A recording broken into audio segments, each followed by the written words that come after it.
Welcome to the Ground Zero Podcast, ladies and gentlemen. I am Rob. And I'm Chad. And this is the only podcast that's so good it's going to make you want to slap yo mama. Amen. Let's go. Preach it, preacher, man. Well, Chad, I can't believe it. Here we are. We're still doing the podcast. We haven't given up in the first 21 days. No, low bar. So low we talked bar, about. We're still here. Is that a low bar? I mean, we talked about in the New Year's how most people like break their resolutions in the first week. That's very true. This is episode 3. Yes. So we're 3 weeks in 21 days. We're past most people. To make or break a habit. We're not like most people, I think. No, we are not. I think, first of all, most people, I don't have the exact statistic, but most people, I think, would be too afraid to do a podcast. Did you know that? Or too smart. It's one or the other. One or the other. Like I said, I don't have the stat in front of me, but in all of the surveys of people's biggest fears, the top 2, they go back and forth depending on which survey. What are they? Fear of death. Okay. And fear of public speaking. Okay. And so what that tells me is that in those surveys where fear of public speaking is higher than fear of death, that tells me that people would literally rather die than speak in public. That's very true. I could see that. I could see both. Okay. Now, which one are you more fearful of?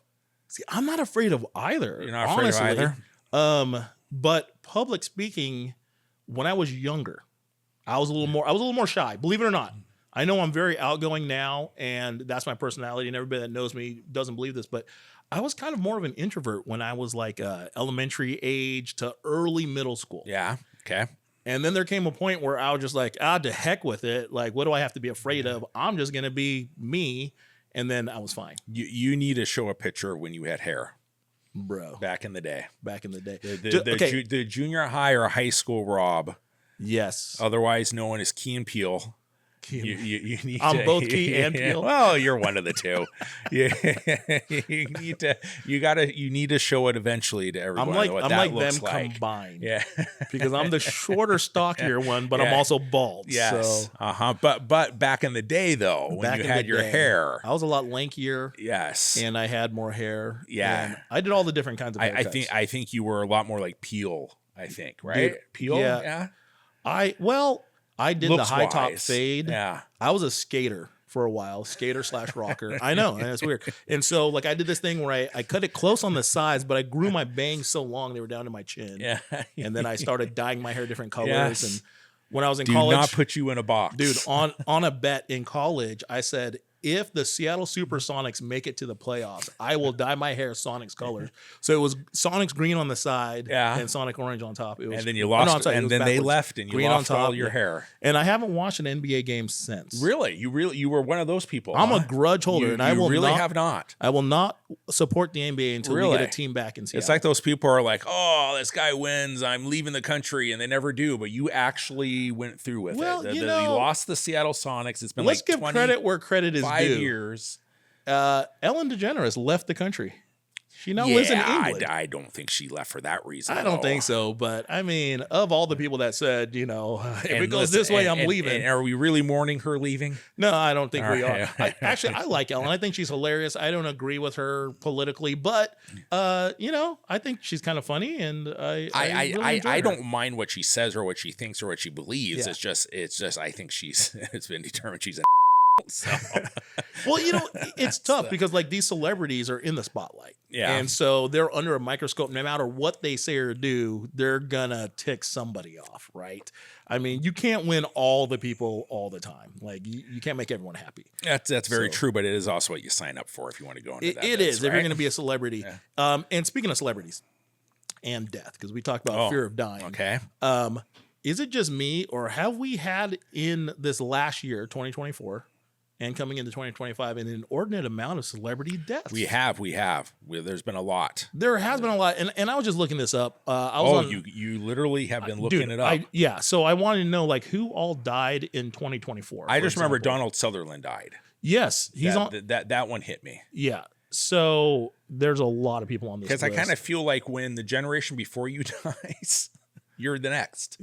Well, so now I'm seeing when people from our generation start dying, now I'm seeing like the people like I think Tommy Lee Jones is still alive, but when you start seeing like that generation go, you're like, I just moved up a slot. President Jimmy Carter. He wasn't my president, right? No, we were very young when he was. I mean, he only had one term. Yeah. Right.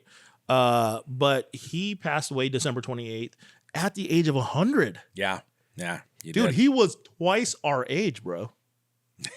Twice our age. Oh God. That's kind of crazy. Oh, I don't know if I have to. I don't know if I have another round like that in me. Wow. To go to 100. What are the odds? I don't know. 50 more years. Ricky Henderson. Ricky Henderson died at the age of 65. Henderson. Yeah, I remember Ricky Henderson. And I know we've talked about this before, but the farm team that poured into the Mariners wasn't always based in Tacoma, right? And so the Oakland A's farm team was in Tacoma, the Tacoma Tigers. Yeah, the Tacoma Tigers. And so honestly, I was a Tacoma Tigers fan growing up in Tacoma. And so I like guys like Jose Canseco and Ricky Henderson, all these guys that played for the A's. But so which one of these that died in this last year is kind of like, kind of hit a little bit more for you? Well, Quincy Jones. Okay. Quincy Jones was pretty big. I mean, I know who he is and everything. It didn't do much for me, but like I said, as a music producer, right? Yeah. Growing up, when hip hop first started coming out, like Quincy Jones was responsible for a lot of those names. The cassettes that I bought and listened to, and he really formed. Yeah, you sound so old. You're just as old as me, pal. Actually, I'm younger, but we'll just call that good. By months. We're not even a full year, just months younger. Cassettes. But cassettes, man. That's so many. At least you didn't say 8 tracks. Listen, I did have some 8 tracks. Did you I'm really? not gonna lie, yeah, just a couple. But I didn't have my own 8-track player. And then we had a powder blue Dodge Aries. Okay. An 88 Dodge Aries with an 8-track player in it. And we had to I had to go into my mom's car to play the 8 tracks. So okay. So question, the car that you got, the first car that you got as a teenager. Yes. Did it have a tape deck in it?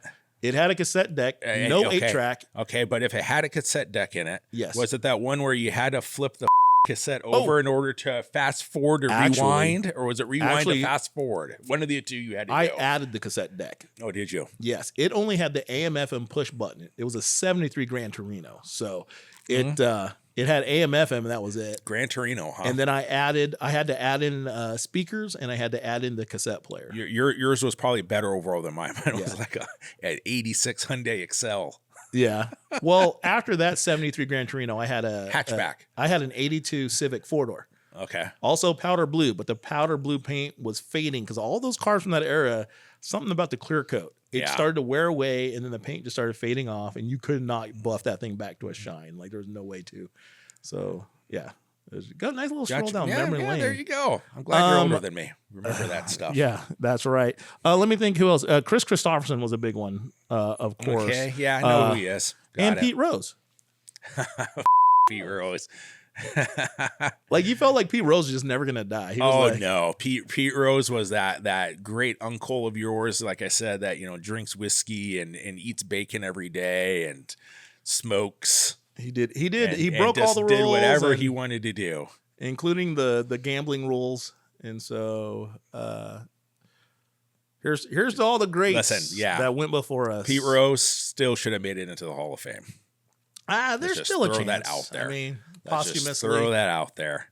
We all screw up. We all have skeletons in our closet. Yeah. The guy was an amazing baseball player. Let him play. Let him play. Let him play. Right into the Hall of Fame. So, fear of death versus fear of public speaking. All of these celebrities obviously didn't have a fear of public speaking that we're aware of, because that's kind of what they did for a living. But fear of death. I mean, if you were gonna go, how do you think it would be? Do you think it's going to be just old age? How I want to go, or how do I think it's going to go? How do you think? Like, do you think it's going to be freak accident? God, you just tick off the wife one time too many. It would have happened by now. She slowly poisoned your water. She may very well be doing that. Actually, who filled this water pitcher See, my wife will play the long game. Yeah, most people get too anxious when they're trying to kill their spouse. Like they want the money too fast. They get too anxious. They make mistakes that are easily found, but not my wife. My wife would play the long game for like 10 years. Disclaimer, we are not advocating killing your spouse, and this is not a tutorial on how to do it. Don't get caught. And don't blame us. Do not blame us. Yeah. So yeah, my it would be slow. I wouldn't know what's happening until she just hit that tipping point, and I would die in my sleep. So I think I'm going to die of old age. I really do. For some reason, when I was in my 20s, I didn't think I was going to make it to my 40s. I thought I was going to die in my mid 30s. I was certain of it. I'm not going to say you're past that. But I think it was because of the stuff that I did. I was rock climbing and racing motorcycles, things like that. Scuba diving all the time. Just doing all these things that are high risk activities. Yeah. And as a matter of fact, when I was buying life insurance one time, they had to come over and give you the health assessment and all that to see what tier of life insurance you would qualify for. So health-wise, qualified top tier, but then they started asking me the lifestyle questions. And they were like, do you do any of the following activities? Do you smoke? I'm like, no. Do you drink? Well, not very often. Do you do this? Do you do that? Do you rock climb? And I was like, yeah. And they were like, well, how often? And my whole life was like rock climbing and scuba diving and all that stuff. Yeah, I was really into the extreme sports. And so it actually knocked me down several tiers. So I was going to get the best price on life insurance. Because if you're healthy and you're not doing risky stuff, I mean, you're going to live a long time and just spend lots of money with them. But when you're doing this high risk stuff, there's a chance I'll have to pay out. There's very much. So it brought me down a few notches, made my life insurance go up. Oh, so there you go. I learned next time, just say, no, I don't do any of that stuff. And let's be honest, how much of that stuff are you doing now? Very little. It's all changed. Very little. It's all changed. You hit your 40s and it all changed for you. Well, your college friends move away and you just don't have partners to do all that stuff with anymore. Probably the riskiest thing that I do is drive my vehicle. Because, statistically, they say that your vehicle is actually safer, or flying is safer than driving. Well, yeah, by far, especially now. Yeah. So unless you're flying in like some third world country, and that's not so safe. Oh, buddy, have you ever flown into like a third world country? I really have. Well, no, not really. I mean, I've been to like Belize, but I don't know if that's not a third world country. I'd say like it's second world. Okay, so it was on like a Delta flight. So we went on a trip to Turks and Caicos Islands, a scuba diving trip. Yeah. And so you land in Providenciales, and you go to Miami, and then from Miami you take a smaller plane like a DC-10 to Provo, and then you take this little puddle jumper to Turks and Caicos Islands. That was scary. Yeah, I mean, it was a rickety airplane. There was literally a lady sitting in the back with a chicken in her lap, holding onto her chicken. Yeah. So then one of the seats is loose, and so they ask a guy to stand up, and they're like, this is too loose. So they remove the seat, and he's sitting literally on a milk crate. I kid you not. Well, and then the guy comes back, and he says that the plane is off balance. They need more weight up front. So they look at me, and they go, how much you weigh? And I'm like, 220. And they're like, okay, you sit in the co-pilot seat. So I'm sitting in the co-pilot seat, and we're flying in, and this island's like a plateau. So they're flying straight towards the edge of the cliff, and at the last second, they kind of pull up and just kind of slam down on top of the tarmac. Yeah, yeah. I think the scariest flights I've been on are the shakiest flights where I worked up in Alaska between my senior year and my freshman year in college, and flying with the bush pilots out there, where there's no runways, you're just landing on the beaches, or you're landing on this like dirt road that's only like a quarter mile long. Just that type of stuff is, flying through the mountains, and you're like 15, the wings are like 15 feet off the side of the mountain. But as you're flying through those mountains, you will actually see other flights that have crashed. Yes. So you're literally flying through, and you see all these other like Cessnas and stuff that didn't make it as you're flying through it. Dude, just a little reminder. So Alaska Bush Carriers is a bush pilot company up there, and they've got some of the best pilots ever. I mean, when I lived up in Alaska, well, they're not all the best pilots. Some of them are. Those guys were crazy. They were crazy. Take off from a field if you have them fly you out to a hunting spot, man. When they're taking off, these places aren't actual runways, but there's just enough length where they know they can take off, and they're just barely clearing the trees. Oh yeah. And I mean, those guys are pretty insane.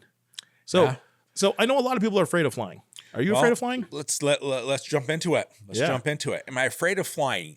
I wouldn't say I'm afraid of flying. I think there are moments where I get anxious about flying, as far as what's going on with the plane or anything else like that. But I don't think I'm afraid of flying, just because like logically I know how safe it is. Like logically I know like what the plane can do and can withstand and all that other good stuff. But there's always that human element of things involved with all of it. And let's be honest, a lot of has happened in the last like 2-3 weeks with planes, A right? lot of stuff has happened. A lot of stuff. Yeah. Tell us about some of the things. Well, I mean, just everything, or to make you think about it. I mean, listen, as far as the actual flying thing, let's be honest. We had that flight that just went down, but Russia shot it down because there were a bunch of and it's like the third or fourth time they've done this. They can't get that together. But then on the flip side, and I know it sounds horrible, and I'm not victim blaming, but listen, if you're going to get on a flight in Russia with everything that's going on between them and Ukraine, etc., I don't know if I'm getting on a plane in Russia, like anywhere near Russia. Or if your flight plan is like, hey, ladies and gentlemen, we're going to be flying at 30,000 feet right over Russia. I'd be like, hey, no, I'm not, let me off right here. And it's not the first time they've done it. Yeah. Like they are some of the like dumbest out there, and I'm not getting on a plane. I'm not getting on a plane near Russia, going near Russia, anywhere near like there at all in any way. Yeah. But then you have the other stuff, and you have like the South Korea flight. Yeah, that hit a little closer to home for me because I still have family in South Korea. Yeah, I mean, that's your land. And that was like a hydraulic failure, and they went off the end of the runway. And, just watching that barricade. Watching that video is just mind numbing. Like it's just completely mind numbing. All but 2 people died in that accident, and those were both crew members at the very back of the plane. Oh my gosh! It's like what are the odds that you would be like one of 2 people and literally be at the point where you are surviving and talking, and while everyone else dies? Like how does that feel? The thing that makes me anxious on airplanes is, number one, I'm not in control at all. I'm just a passenger. I think that's the thing. And not knowing what's actually truly going on. Not knowing, I can't hear the air traffic like talk going back and forth. Now, if I heard the pilot go, we seem to be having some problem with engine number 2. We're going to turn it off. We've still got 3 other engines. We're going to be fine. I mean, I think I'd be okay. Yeah. Right. But knowing that airplanes aren't designed for low speed impacts like cars are, right? Yeah. They're not tested for impact rating. So it's one big crumple zone. And then you got all that jet fuel on board, which and it's a lot. It's a lot. I mean, then we had that thing that happened recently with the Gonzaga team flight down at LAX, and they were crossing the runways. And the thing is like, I feel like for every time that you do find out about this stuff, it's like with your kids. Okay. Yeah. You don't catch your kids the first time when they're doing something wrong. You catch them like on the 50th or the 100th time that they're doing something wrong. How many times have you done that? So when they're telling me, okay, hey, listen, this Delta flight almost got taken out by this charter flight from Gonzaga as they were crossing multiple runways, I have to think to myself, this is the one I know about. Yeah. How many other times did this occur that I don't know about? And that's the scary part. And what's going on? Who fell asleep? Is it the pilot? Or is it air traffic control? I didn't look into that one. Do you know, did they find out kind of who was at fault? It was basically the pilot. Wasn't paying attention? Yeah, the pilot, the charter pilot wasn't really paying attention to everything that they were crossing and what they were being told to do and not to do. But the thing is like there's so much going on those runways. Yeah. Like there's so much going on those runways. How often? I bet you this occurs like every day and we just don't know it. Well, yeah. So I guess the next time I'm on a flight and they say, ladies and gentlemen, we're held up here and we're just going to pause here in the middle of the runway, there's probably a good reason for it. And I know it's like really easy as a passenger to get upset and be like, dude, why aren't we moving? Right. Well, so we don't get taken out by another aircraft. That's probably why. So let's roll into this. Other than the, hey, I'm going to die on my flight fears, the landing, the takeoffs, what are the other things about flying that get to you? What are the other what are your pet peeves? Because we all have them, and we can start listing off. But what's the worst part other than the fear of dying? I think on some airlines the customer service is just so lacking. It's like they don't care. It's you ask them a question like, is there any chance for me to upgrade my seat? And they're like, oh, hold on, sir, let me check. No, we don't have anything. And it's just like they don't care. Right. And if you try to tell them your story, no matter how legit it is, hey, I really got to make this connection, blah, blah, blah. And I'm told that the flight's been overbooked. Is there any way I can make sure I get on this flight? They really there's no sympathy, it seems like. I can understand that. Yeah. How about you? What's something customer service is like gone and everything. But okay. Yeah. So for me, my problem is all the other people. They just irritate me. Yeah. It's I can see that like with people you. They just irritate me. I mean, listen, so I have a bunch of things in place to make it easier for myself. Like, right, like a TSA pre-check.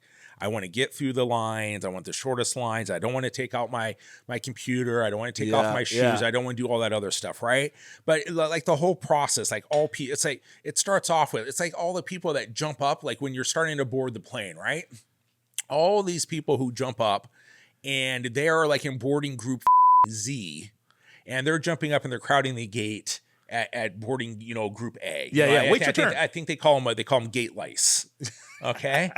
and then literally they're trying to get on the plane. You're like, listen, I am like 7 boarding groups in front of you and I'm not jumping up, or I'm trying to get on and you're trying to circle through them in order to get on. And when you do have a boarding pass that shows that you're supposed to board rightfully before them, they treat you like a jerk. Like, how dare you cut in front of me? I know. Right? Yeah. I guess they're now shaming them. I guess now they're like little like alerts go off when they, and they make them have to wait and go back in line, which I'm all for. So like when they get up and they actually scan their pass. Yeah, I think it was like United Airlines or American. I forgot which airline is doing it, but they're like now starting the public shaming, which I am all for. Let's shame them. I hope they say it over the loudspeaker. Beep. Sir, you are in boarding group F. Please step back to boarding group F. We're only taking boarding group A right now. Next. So that's my first thing. Okay, you know this for me, right? I purchased TSA pre-check and clear. We traveled together, and yes, we have. And the clear agent, I got up there, and there was nobody at the clear thing, and I said, "Excuse me, can we go?" She goes, "You'll have to wait." And I waited and I waited and I waited. And then there were people traveling with us that didn't have clear or TSA pre-check and got through faster. Well, Amy and I have beat you to every gate. That makes me mad. Every gate, and we paid Why am I paying for clear? Because you're an idiot. Clear. What is up? I want a refund. I want a refund. Listen, TSA pre-check. It's good for a couple years. Call it good. Okay, so what else? What else is a pet peeve of yours? Oh, another pet peeve of mine is when you land. Mm-hmm. Okay, I got a lot of pet peeves. You're all day. Okay, so this is another one of mine. When you land, okay, and half the freaking plane, as you're trying to taxi in, so you can get off the plane, they stand up and they start removing all of their baggage and everything. And the flight attendant's very clear. Very clear. Sit in your seat, keep your in it until we actually get to the gate. I think maybe they said it that way. Maybe just call it good. Sit down, shut up, and just wait. Okay, but it said they get up. Okay, they're sitting there, standing in your face, right? And they're trying to pull their gear and their stuff down, and and then they stand in the walkway, and they do that for like 15, 20 minutes, waiting for the door to open. Absolutely, until you finally get to move through, and then and then there's always some that's literally like 6 rows behind you that somehow thinks that they're going to bypass you. Yeah. So you're sitting in your seat, you're waiting your turn. There's an etiquette involved, right? You wait, you go side by side by side. Yeah. And there's always one moron who decides that they're going to use that time to try to skip by 6 or 7 rows so that they can get off the plane. They're in the back of the plane. They think they should deplane first. There are certain moments where you should have a get out of jail free card so you can just smack somebody who deserves it. The air marshal just tases guys like that. Just what you should get. I would love to see that on a flight. So another one of mine is seat etiquette. Right. Oh, seat etiquette. If I'm in the window seat and you're in the middle seat, okay, you cannot claim both of those armrests, right? So here's my thing: the armrest between you and me belongs to the window. Belongs to the window. I see it that way. The guy on the outside gets that one. Oh, see, I gotta disagree with you. So who does that armrest? They get 2. That poor that has to sit in the middle. They get both. Yes. Okay. Because they got to sit in the middle. Well, the person on the aisle gets to go out and use the bathroom whenever they want. The person on the window gets to see out and sleep, lean against there. So listen, I'm giving the poor Schmidlab in the middle. He at least gets to rest both of his arms. The person in the window seat used to be able to because the seats lined up with the windows. Now they do not. Well, they've added more seats to make more money per flight, and so it's still a better seat than the middle, my friend. Well, I don't know. It depends on the plane. Because if I don't have that window cut out to lean into, then I'm just kind of like this, like just squished up. And so here's my deal, though. Like, whoever we think it belongs to, if my arm is on it first, possession is 9/10 of the law. Well, that's So- I'm not going to fight somebody. if over I got it, on but the think if I got it's- on the flight and I've got my arm on the rest and I'm chilling, there's that person that always tries to get behind your arm and slowly like put pressure on your arm until, and I'm just kind of like, what are you doing, dude? What are you doing? they're playing the game. Come on over here already, They're right? playing the game. But I've flown with you. Yeah, Yeah. I'm pretty chill. I'm a nice guy though. Yeah. I'm a nice guy. You're nicer than I am. Well, I don't know. At least in my mind. At least the thoughts that go through it. So those are some of my things that I love about flying. I just need this, and this is what I loved about COVID. Okay, let me go back. Yeah. Okay. So people are like, oh, well, fly private or other be. Well, first of all, I can't afford to fly private. I would if I could. Yeah. But number two, during COVID, okay, my wife and I flew. We flew a lot. Yeah. And it was so nice. We got on this plane I think it was like March or April 2020. Mhm. There were 7 of us on the entire plane. I actually have pictures of what the airport looked like. You would have thought the zombie apocalypse had hit. Well, So we get on that plane and there's 7 of us. It Dude. was wonderful. That's heaven. They didn't even call boarding groups. They're like, just get on.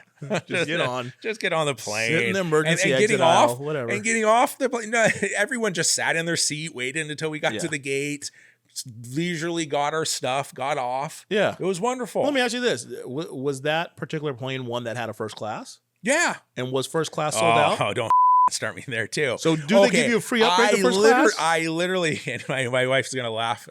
I literally went up. I have never been upgraded. I've never really been asked to get upgraded. Okay. Yeah. There are 7 people on this plane. Okay.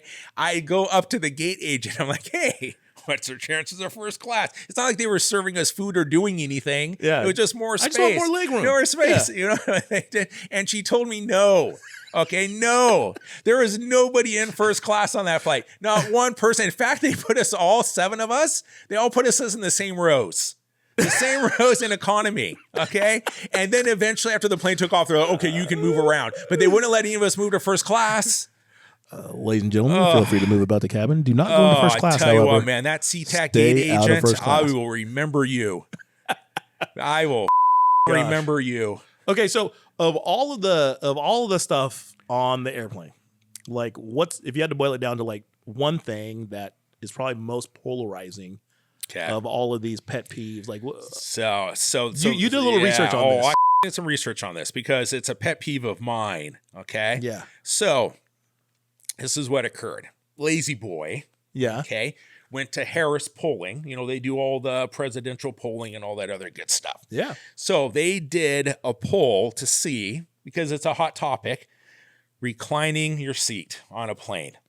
reclining your seat. Reclining your seat on a plane, right? It has caused a ton of issues and problems and everything else like that. So anyways, they went and did a poll.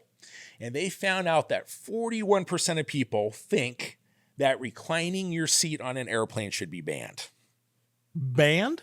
Banned. Like Completely. airline should have a rule against Yes, it? they or should have a rule against it that says that disable the you button? are not allowed to recline your seat. Dude, that is ludicrous. Okay, so, and this is what I need to know. I need to know where you stand with this. Well, I'm 100% like I'm a recliner. Okay, so first of all, if you're kind of a girthy person, right? Okay. But you can fit in the width of the seat, then it's not the width that's the issue. It's the front to back. Sitting straight upright is very uncomfortable. So I agree. that little few degrees of incline, and then like the ones that have the headrest that you can like kind of fold out to keep your head from flopping over. Like I take advantage of all of that. Yeah, I was actually a little bit surprised that many people said that. In fact, let me get this real quick right here. They said this guy named Brian Murphy. Okay. He's a Hawaii travel expert from California. I don't what that means. Okay. Why would you be living in California but you're a Hawaii travel expert? Whatever. So anyways, this idiot said that honestly banning reclining seats on domestic flights just makes sense. He added that a ban would take away any awkwardness or second guessing with the person behind you. with space already tighter than sardines in a can. Who needs another reason for attention at 30,000 feet? And a no recline policy would set a clear, no fuss standard that respects everyone's comfort and keeps peace on board. Okay, so I got a response to this. Okay. Okay, if they didn't want you to recline, the seat would not recline. Okay, I think that's common sense. And these are the same people that when the flight attendant is saying, hey, we're taxiing into the gate, do not get up, they're jumping up. Okay. Yeah. So I buy my seat and it has an option to recline. With one exception. It's my decision to decide whether or not to use it. There's that very back row that cannot recline. Well, that's very true. Maybe this is the same guy sitting in the unreclinable row that wants to ruin it for everybody else. Everybody else. Yeah. I mean, these, oh my God. I see them cooped up in the back row, not able to recline, and everybody's going in and out of the lavatory, so they're getting all of that, and they can't rest, and so that's why they want to bolt off the plane. It's starting to make sense. It's all coming together now. It's like, okay, it's an option that's given to you. Yeah. Okay. If the airlines didn't want to give you that option, it's very simple for them to take that away and not have it. So to get angry at the person, because, okay, listen, I injured my back working in Alaska. Okay. Flights are not always the most comfortable for me. Having that additional 5-10% angle incline or decline is very, very nice to be able to have. It makes the flight so much more comfortable for me. And I will say this, people are like, oh, well, the seat gets reclined back into my lap and all this. Guess what? You got a recline button too. Yeah. Learn how to use it. Yeah. And I think here's part of the issue that I have is even if you speak up and say, hey, like you said, common sense says if there's a recline button, we should be able to use it. What's your problem? They make the argument, you're making it all about you. When in fact, I think both sides probably feel the same way. Like, I feel like they're making it all about them. Well, they are making it all about them. It has nothing to do. They have no right to tell somebody to recline or not recline. You have your seat. You have the ability and option to do that or not do that. But for you to tell someone else that they can't use that option that is sitting on their seat and has been for God knows how long. I don't know how long flight's been, but it's a commercial flight in the 40s, 50s, whatever the hell it started off. So for me, these are just, and normally, to be honest with you, the people that have a problem with others reclining are normally some of the biggest you're going to run into. So do you think this is polarizing enough to make this our H-bomb question of the week? Do you not see how worked up I am about it? All right, so here we go. Be it. There we go. Ladies and gentlemen, it's time for our bomb drop of the week. It's going to be brought to us by Chad today. So what's the question, Chad? Okay, so it's going to be pretty simple. Here it is, and we want to hear it. We want to hear it from you. We want to see where you stand. Just agree with me, though. Okay? You have free will to choose whichever you want as long as you choose Chad's free side. will. Okay? No free will on this whatsoever. Okay. Reclining your seat on an airplane. Yes or no? Yes or no. Simple as that. Yes or no. To recline or not to recline is our bomb drop question of the week. You can head to our website and take the poll there. Or, I want to hear, I know Chad says just agree with him, but if you have a legitimate reason why you think people shouldn't, I want to hear from you too. So drop us a line. You can jump on our website, groundzeropodcast.com. You can check us out on social media. But yeah, we want to hear from you guys. We do want to hear from you. And listen, because I'm ranting and raving over this. Listen to this. This one lady said, this airline etiquette woman, she said, it's also common courtesy to turn around and acknowledge the passenger behind you with an apologetic smile, accompanied by a forgive me while you're reclining your seat. Off. I'm not doing something bad because I'm reclining my seat as I'm launching into a 6-hour flight where I'm trying to be comfortable. Okay. She probably wants to have a group hug while all wearing masks. Accompanied by a forgive me. Wow. Okay. There we go. Well, there you have it, folks. I'm done. I think we're both done, man. Forgive me. Well, I can't wait to hear what everybody comes up with. Hey, we want to thank you for hanging out with us again. I'm Rob. And I'm Chad. And this is the Ground Zero Podcast. Let's go. Out.